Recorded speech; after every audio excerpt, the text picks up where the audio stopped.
Chapter 6, Talking with the Dead.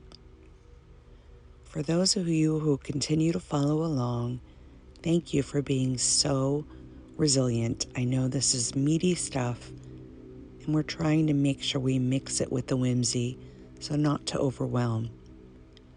For those of you that are new to the series, it really is best to go catch up with chapters 1 through 5. These do really layer upon each other. Today's going to be a little bit more whimsy and a little bit more moving into some of the characters that Kelly works with on the other side. Specifically today with Grumpy Elwood. Grumpy Elwood was my paternal grandfather, and a beautiful, beautiful man he was. He was not a man of many words, and in fact, I don't remember him ever saying I love you until the very end, probably the last few years of his life. He was one of those from that generation that you knew he loved you by what he did, not what he said. And to me, that means more anyway. I learned this through him. I didn't know it at the time, of course. I was too little to understand the way that he showed up for his family, the way that he provided, the way that he cared, the way that he was present when he was there. All of these things were pure unconditional love. I remember my Grandma Helen, his wife, was the opposite. She was a blend of both saying it and doing it. To have the two of them was magical growing up, especially because this childhood was not an easy one for Kelly. The vacations that she spent in their home were truly the foundation we began to speak about in Chapter 5. I do believe this is why Kelly is the person she is today. Certainly her parents played a big role, and there were so many lessons that came through that. But there was a lot of really chaotic, broken, dysfunctional stuff that came with that as well. And I do believe the soul plans that we forged together in this aspect of being on the other side before the incarnation are truly magical gifts we get to help create. I know that many really struggle with the concept of no free will and having a soul plan and having guidance from the other side. The gift here is that I have absolutely no need for anyone to believe anything that I share.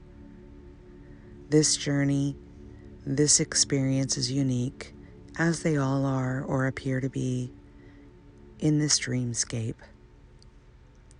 So with Grumpy, we will do some sharing today. He, in fact, left his physical body on his 100th birthday. Let me tell you about this man. When I was a little girl, I was very, very active. He used to call me Speedy Gonzales because I ran through the house so crazy and chaotically because I was just in pure joy when I was there. Every screen door, every window, often left open or slammed. And he just handled it in a way that was so hilarious, which is how he got coined the name I gave him, Grumpy. Certainly he had the knack to snap with his tone or give you that look that you just knew meant shape up or ship out, missy, and that was one of his favorite lines. He was the man that made us come home when the streetlights came on, and we went to bed right afterwards. It was probably only 6 p.m. at night because these were summer hours. But that was the way of it when we were there, and we didn't complain or argue. My sister and I would climb into our warm, cozy beds where we felt so loved, and we would usually giggle and talk with each other and my grandmother, who would sneak in with us and tell us stories. These years laid that foundation we spoke about in Chapter 5. Not just the spiritual one, but the one that the vessel needed, the one that allowed some form, some level, some condition that I call homeostasis, that place where the most love, the most unconditional blessings were able to seep in. I do believe this is why I am the person I am today. Certainly the culmination of all the factors come into play here. My parents, of course, played a part too. But that part was a little bit more distant, a lot more broken, and way more chaotic. So the balance was necessary. Now, Grumpy, on the other side, is one of my biggest cheerleaders. He's most vocal. He's engaged in ways I just could not have fathomed when he was in a physical vessel. He now is a man of many words, but they're not spoken. And I again still love that about him. I feel his love. I don't need to hear it in words. It's the way that he shows up. It's the way that he delivers that love back. And it's the way that he reminds me to open my own receive valve so that I am able to not only give unconditionally, but receive that same unconditional love in return. You see, what I found out that we want to talk about in chapter 6 is, without that harmony of giving and receiving in this dreamscape of duality, we of course seem to be on one side of the teeter-totter, and we experience only that. If we believe we are only continuously the giver, that will be the experience. If we believe we are only the receiver, that may also be the experience. The balance is where it really gets magical, where this vessel is able to give and receive in harmony, so that all of this is always playing out in a way that feels so beautifully, joyfully balanced. There's no coincidence that the visual of this specific video is the story of Kelly in the middle of a snow globe. That's how it feels now. There is this magic that seems to permeate this bubble, and it is always, always balanced between giving and receiving now. This has been something I've endeavored to work on for the last 3 years. It started with a relationship that opened my heart in a way I had never experienced, and it's continued from there. You see, this heart didn't believe it was worthy of a love that was so unconditional in return. 3 years ago, I offered that to another, and then I realized I didn't offer it to my own self. So that's where the work began. Not on them, not on their ability to accept me in their lives, but on my ability to accept me into my life in the story of Kelly. This continues, as I mentioned in chapter 5, because we do need to notice that this is an ever-changing dreamscape, and it never ends. You will never hear anyone here say, I've reached a place where I can say, I am done with this unraveling. It is done with me. And that's beautiful, y'all.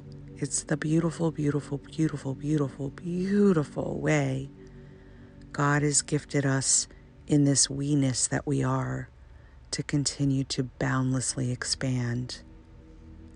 That expansion includes the magic and the joy that comes into our own bubbles. Without the harmony, without the ability to receive as equally as we give, we're always going to see one side of that coin. So imagine a penny on the ground. Although you're aware that it has two sides, As you walk upon it in the linear, you're only able to see one side. Yet if you pick that penny up and you flip it in the air, it will spiral and you will see both sides moving about magically. That copper glare flaming in the sun, showing you the heads and the tails. Yet gravity will do what it does in the universal laws of the dreamscape, and it will land on one side, inevitably. So how do we get to enjoy that flipping motion, that aspect of noticing both sides while still here in duality? Grumpy talks to this today. He explained to me this morning as we were sipping our morning coffee that it is in fact the balance we've been pointing to. You see, we think of life in linear as a solid set line. We see energy that way until we don't.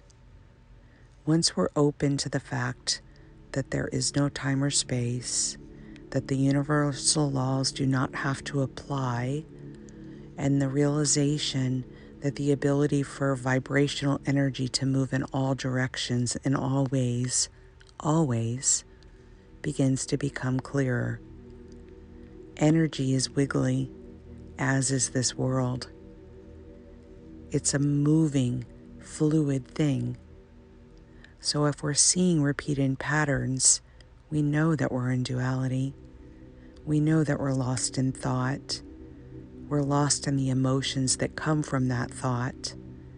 And we will keep feeling that discomfort, not to harm us, but to continuously point us as a reminder to remember that isn't our truth. Many of us go into the story of the suffering without realizing the suffering is in fact the key to the unraveling. You see, you must dive into it for it to unravel, not the opposite, which is to move away from it.